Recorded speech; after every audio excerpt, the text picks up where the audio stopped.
Formal nang sinampahan ng kasong anti-rape law ang 4 na suspect na pawang mga minor de edad pa.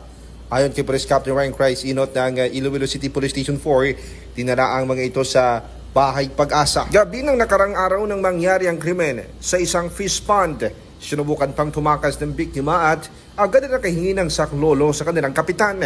Mabilis namang rumesponde ang mga pulisya, kaya agad na kordon at nahuli ang mga suspect. Sa harap ng pulisya, barangay official at sa media, umamin ang mga suspect na ginawa nila ang krimen. Ang mas nakakabahala pa, napagalaman ni Police Captain Inot na gumagamit ng illegal na marijuana ang mga suspect na isa sa mga dahilan kung bakit nila nagawa ang krimen. Paalala ni Police Captain Inot, huwag pabayaan ang mga anak.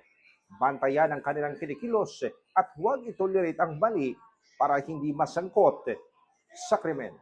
At para sa Network News, ako naman si K5 Aaron Refollo para sa Kampiyon na Balita, Serbisyo Publiko at Kasiyahan sa bawat Pilipino, K5 News FM.